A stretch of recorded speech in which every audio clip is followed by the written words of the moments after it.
राजेश पृष्टि proprietor Shubham retail यामा छतिया। आज जो यामा नूतन लंच कराला तापर कौन नहीं कहे आमती कौन यामा तो चाहिदा अच्छी छतिया छतिया यामा सब ओडिशा रे जदि कौन वाईबीसी अच्छी वाईबीसी आमर कनसेप्ट हूँ गोटे डीलर यामार गोटे सब डीलर को वाईबीसी बोलते आप ऑल ओवर ओडिशा देखिए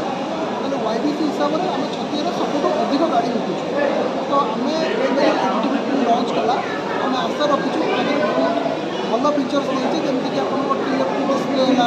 आपंकर फ्लोर इंडिकेटर है जहाँ जहाँ युवपीढ़ी की आकृष्ट कला भाया फीचर्स यही गाड़ी में देती युवपीढ़ी को बहुत आकृष्ट कर आम यही पूजा बजार में आशा रखीचु आहरी अधिक गाड़ी बिक्री करने। शुभम आमर आगे कौन टार्गेट रही देखो आमर प्रथम फोकस आम 2008 मसीह बिजनेस अच्छु तो आम लोक टेलीकम सेक्टर में आपंकर ऑटोमोबाइल सेक्टर में ये सब जिन नहीं आम बहुत दिन है कम करुँ एवं आम मार्केट को रिटेल सेक्टर को आहरी फोकस करूँ केमी रूराल एरिया रे आहरी भल सर्विस कस्टमर पाइपर प्लस आग को आहरी जमीक आपंकर टाउनशिप आप कटक भुवनेश्वर जमी लोक जाऊला आम लक्ष्य अच्छे आम जाजपुर में सबुठ अधिक भल सर्विस देवु और सबुठ अधिक गाड़ी बिक्री करूँ। आग को पूजा पार्वण आसुच्ची कौन रही कि अफर आपंकर आम देखो एवं आम रेजेडर 7,000 टका डिस्काउंट चलती तापर आम कॉर्पोरेट डिस्काउंट भी अच्छी आपड़ जब देखिए आम गाड़ी में 10 वर्ष वारंटी दूसरी कौन कंपनी सर्विस ना आम जापानीज नहीं कम करुचु विगत दिन में सुदूर जापान आम भाइस प्रेसिडेंट आसते आपण मैंने भी जानते आगुरी आम शोरूम उद्घाटन से आसते आम भल कम करुचु आमर लक्ष्य आम छतिया अंचल आहरी सुनाम अर्जन कर आम लक्ष्य रखुचु आज जापान लोक आसते मैंने आम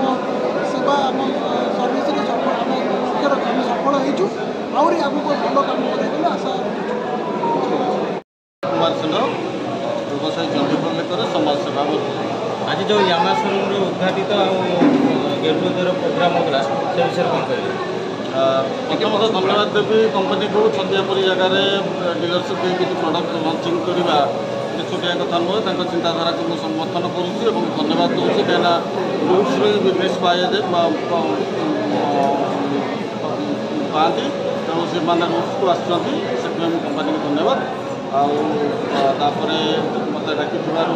बंधु मोर जी धन्यवाद आप सम्मानित अतिथि हिसाब से ये जो आज प्रोग्राम को आप केते दूर साफल्य मंडप भावुं 100% सफल हो प्रोग्राम कहीं समस्त प्राय उपस्थित थे कंपनी फाइनान्सियल बंधु मान जो मान प्रोग्राम होते हैं समस्त उपस्थित थे भद्र व्यक्ति मैंने